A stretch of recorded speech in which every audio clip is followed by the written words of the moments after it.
Hello and welcome back to Chasing Excellence, a show about chasing what truly matters. My name is Patrick Cummings. As always, I'm here with Ben Bergeron. Thank you so much for joining us.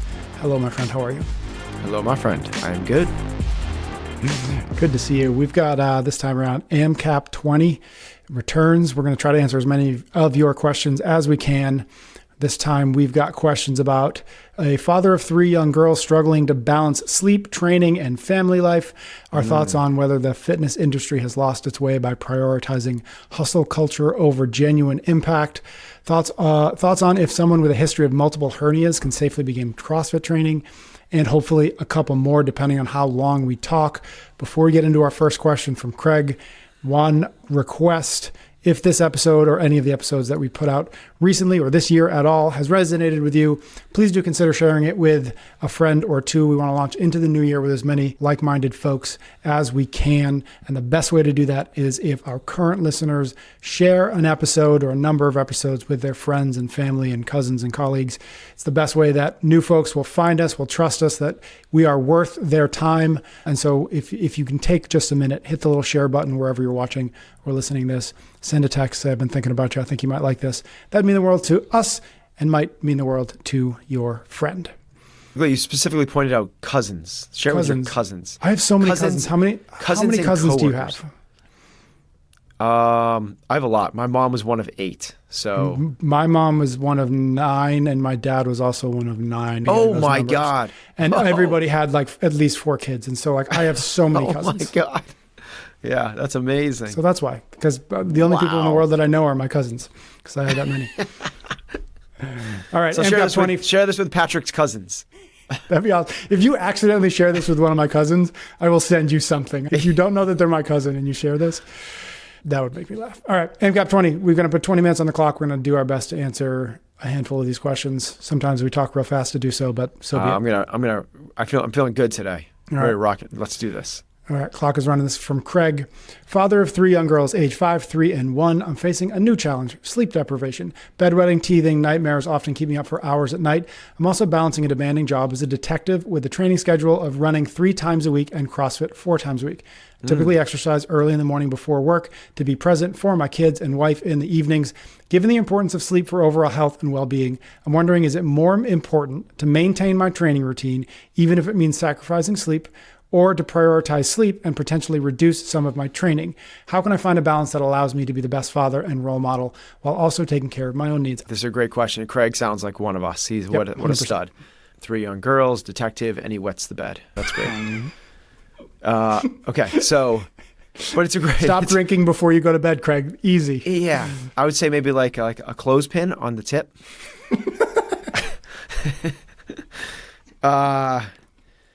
It's a great question, right? Which is like training versus sleep, here's like, all right, so for Craig, for somebody that's already training, it sounds like 3 days a week of what?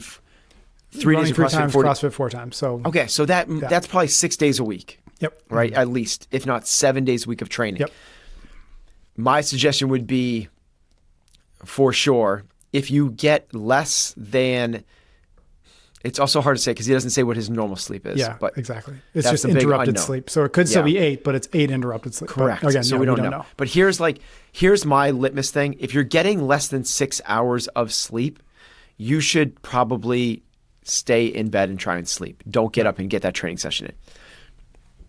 If you are shooting for 7 or 8 hours, but you only get 6:45, no big deal, dude. Like, still get up and train.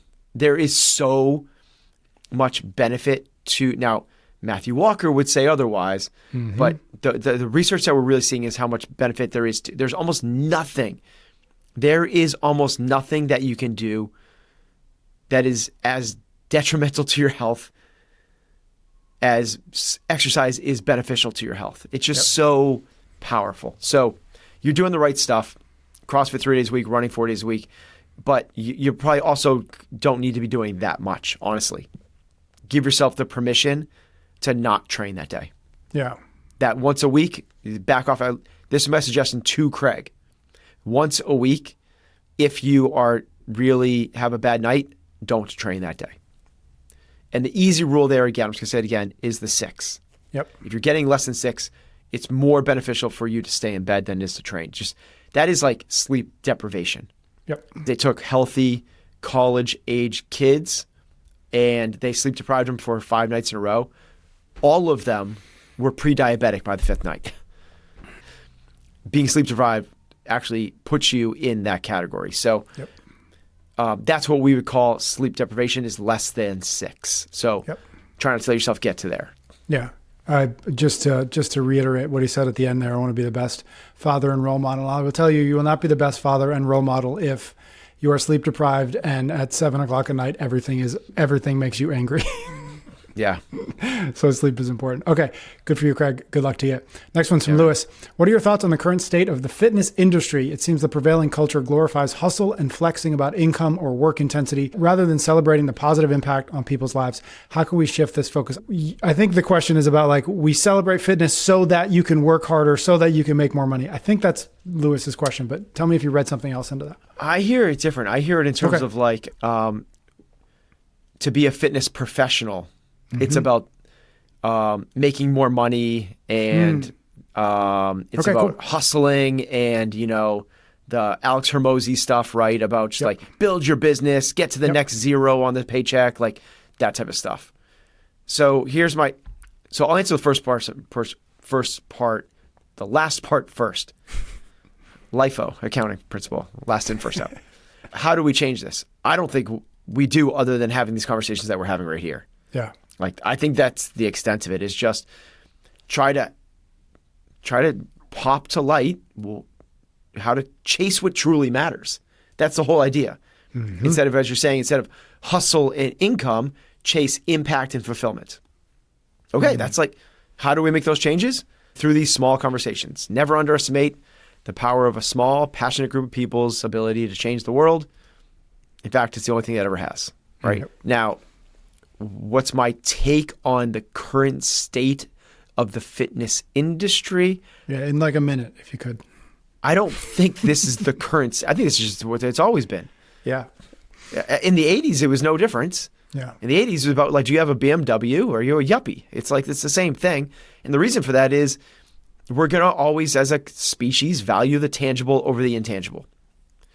You know, I think it was Einstein that said, not everything that can be measured matters, and not everything that matters can be measured. But what kind of car you drive, how much big your paycheck is, did you hustle? Is you're growing your business? Very, very tangible. The relationship you have with that 80-year-old client, not very tangible. For anyone other than yourself to value that. That's why we have these conversations. Is because this is against the grain. This is not the norm. Society doesn't tell you to chase these things.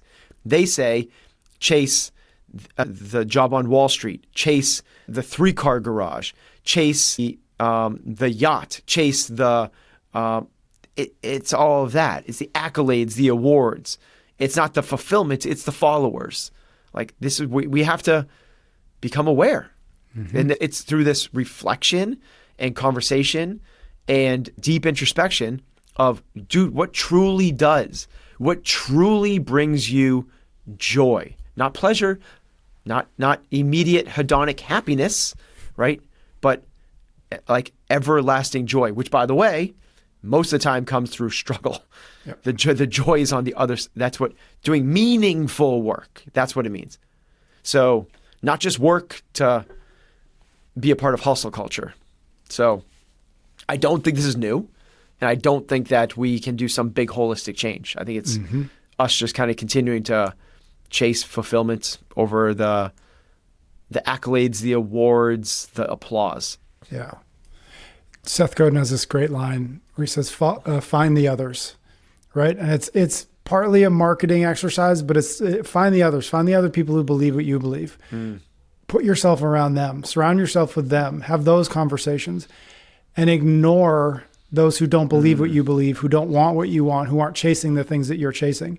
And when you do that, you start to recognize that like there's plenty of people who believe what we believe, who want to have these conversations and not, I love what you said. I just wrote it down, fulfillment, not followers. Like there's plenty of us out there. And so for Lewis and for us who are, having these conversations, focusing on where the others are, the people who are receptive to these ideas, and not trying to change minds, not trying to change people's minds who aren't interested in being changed. I think it's really important. Yeah, because we can waste a lot of time and energy and effort trying to change minds of people who aren't interested in being changed. They believe something completely different than us. Their upbringing, their environment, their context, the people they spend their time with, all so wildly different that it's effectively like we're speaking different languages to each other. Let's just talk to people who are receptive and focus only on that, because that's where the change will be.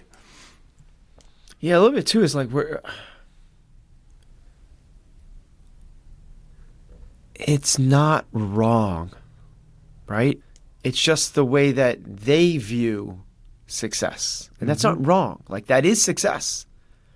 It's just not success to me. Yep. And the danger is changing. I'm not looking to change them. Yeah. I'm looking to double down on me. Yep. And speak to the other people that have the same belief systems as me. Yep. And that's what this is about. Yeah. And the hard part is when you don't define these things for yourself, it is very easy to default to what other people say is important, to run other people's races. And I think that's a little bit inside of Lewis's question, which is, I don't want to run that race. It's not your race to run. It's a different game. You don't have to play it. And I think once you also recognize, don't have to go like, guys, stop running right, call off the race. Yeah. Yeah. Call off the race. Wait. We should not be standing at like the starting line going like, you guys should not be doing this race. It's like, this race is stupid. Yeah. Yeah. No, just like, there's other events for you.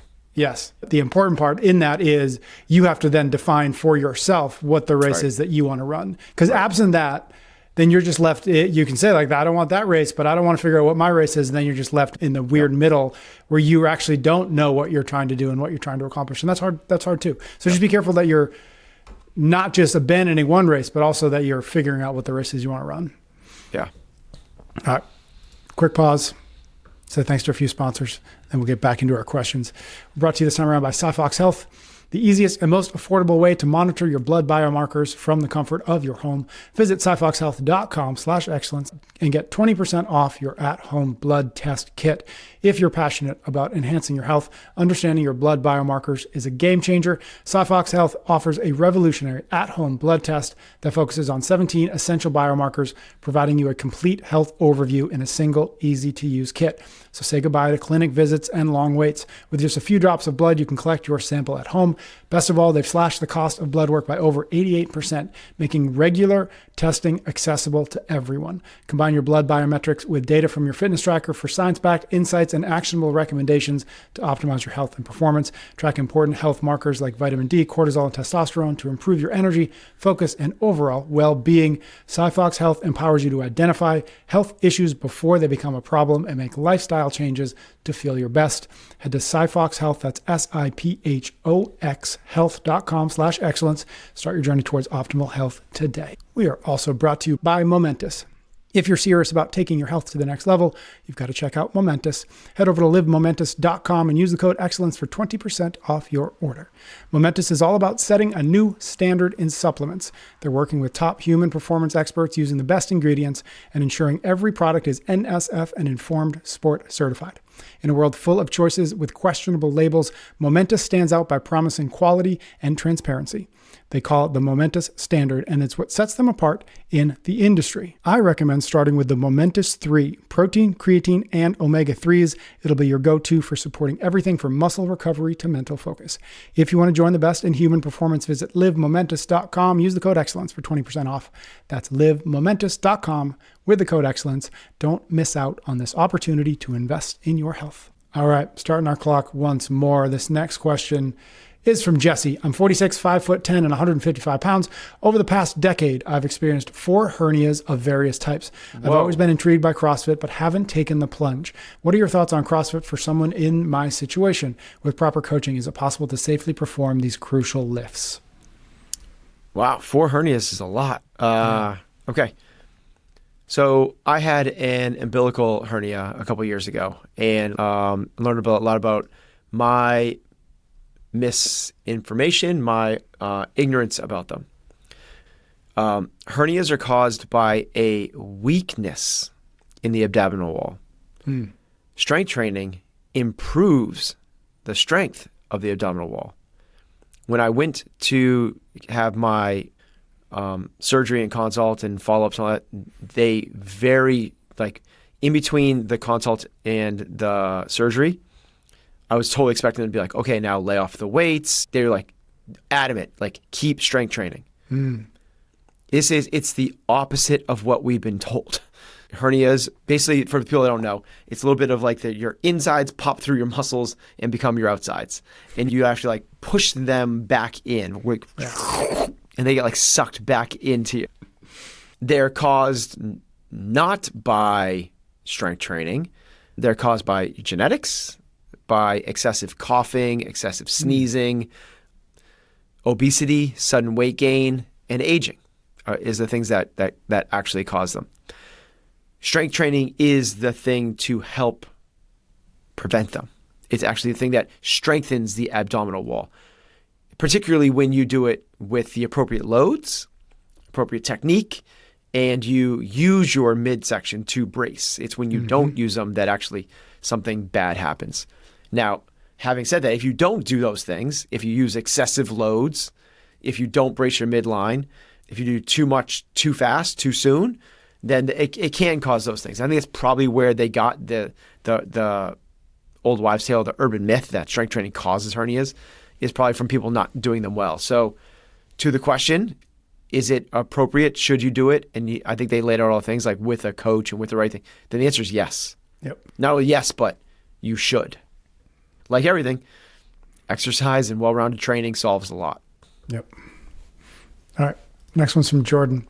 Question about quote unquote intensity. I've heard in both CrossFit L1 course and from you, Ben, that intensity should only be added after establishing consistency. In theory, I completely agree, especially when considering which of these factors is more valuable for long-term success. However, in practice, I believe intensity can drive physiological changes when regular training isn't feasible. Consider a client who only trains once per week. Couldn't we use relative intensity, like a high RPE on a low risk in equipment, like an assault bike, to create meaningful adaptations? I'm wondering if this is more about clarifying the definition of intensity or if I'm misunderstanding the principle. I don't think you need to redefine it or that you're missing the principle. I think there's a piece missing, which is intensity. It's not just intensity versus consistency. It's intensity versus technique. Those are the two that are at odds. Yep. So, of course, like the more consistent you are, the better gains you'll have. Like we know that. And yes, if you work out harder versus not harder, you'll see better gains. So if you take somebody that works out only once a week and they don't work hard, they're not going to see results. So if you take somebody that works once a week and you give them a high dosage, there's a chance they might see results. So Jordan's spot on with that. I love that. We're confounding something though. This is not technique versus consistency. The argument is technique versus intensity. And Jordan actually understands this. Yep. He just hasn't put it all together. Because like we get them to work really hard at a high RPE. He didn't say clean and jerks. Yep. He didn't say overhead squats. Yep. He didn't say muscle ups. Butterfly pull-ups. Yep. Yeah, butterfly pull. He said like an assault bike. How much technique is there in an assault bike? There's some, but it's very, very minimal. It's a fixed plane of action. That's why you can work with high levels of intensity on an assault bike with somebody that hasn't had the technique proficiency and years of consistent training. Would you want them to be once a week, only once a week, doing thrusters with 135 pounds till they couldn't really function? Absolutely not. That's it'd be a horrific training program. Could you do that with somebody on an assault bike? Yeah. Yep. You could do like a death by assault bike with an untrained person. In the first minute, start at like whatever it is. Start at 4, right? Start 4 calories in the first minute. Next minute, do 5. Next minute, do 6. Next minute, do 7 until you can no longer hit it. Like that's a safe protocol you can put anybody through. And that's why I love, and if you've listened to this long enough, I love the bike. I love the bike. And people go like, well, what about, isn't a rower better? Isn't it like more core to extremity? there's arguments for it, but remember, there's an inverse relationship between technique and intensity. Said another way, as the requirements for technique go up, intensity must have the same level of decreases. Said another way, if you put somebody that can't swim very well in a pool, how great of a workout are they going to get? Not very, because they have no technique. Now, if you give an Olympic swimmer a workout in a pool, how good of a workout they get? Phenomenal. Like, it's because they have great technique. The same thing with rowing. If somebody has horrific technique rowing, their chances of them getting a high intensity workout are not very good. You put them on a fixed plane action of a bike and you can't. This is why in our training world, where there is so much technique, it's so nice to have that one implement that you go, LFG today, baby. Yep. Today's a day. Today's a good day to die. You've, I don't know if this has been a recent revelation of yours, but it feels like maybe I just notice it more. The frequency of the Concept 2 bike specifically inside of the CompTrain program, how often that shows up. And I didn't know that I understood it before we had these conversations where you basically just explained what you just explained, but it makes so much sense. Let's do this another way. The bell-shaped curve is for endurance work on the far left-hand side of the bell-shaped curve. You're not going to do that with thrusters and muscle-ups. What's probably one of the better places to do that that's not going to beat up your joints, even like running would? It's on a bike, a C2 bike. It's probably the best place to do longs, slow distance. You can do 6 hours a day if you chose to. You could do 6 hours a day consistently, 5 days a week on the bike, if you so chose to. How do we know that? The guy that set the world record for the 5K and the 10K speed skating did just that for training, literally. Okay, so he created one of the best aerobic performances ever in the history of the world by doing just that. Because that's on that end of the spectrum. In the big bell-shaped, where do you want to spend most of your time? In that nice blend of, like, let's do some burpee box jumps. Let's do some dumbbell snatches and kettlebell swings and toe to bar and burpees and deadlifts and front squats and thrusters and rowing. And that's where most of that's going to happen. Then, when it's time to really push it, that anaerobic capacity, that let's see what we got, I do not want you doing that with load. I don't want you going to that extreme with a barbell in your hands or overhead, or even worse, like with Olympic lifting and catching this in a dynamic fashion. That doesn't make a whole lot of sense. But put you on a bike, I can put anyone on a bike and find out where their threshold is. On day one. I can't do that with most other movements. Yep. Now, to give someone that taste of this thing, to give someone try to find out, if we say intensity is the independent variable most commonly associated with favorable adaptations, intensity is the shortcut, and we know now that there's an inverse relationship between technique and intensity, well, then what we're saying is if it requires technique, you can't have intensity. And it makes sense. Watch a new person come in and have them do a workout with squat snatches. They're using an empty barbell. They look terrible. They maybe sweat a tiny bit, but they're like, okay, like, was that the thing today? And you as a coach are like, yeah, that's the thing. That's the thing. Okay, like, I get it. Like, it's not wrong.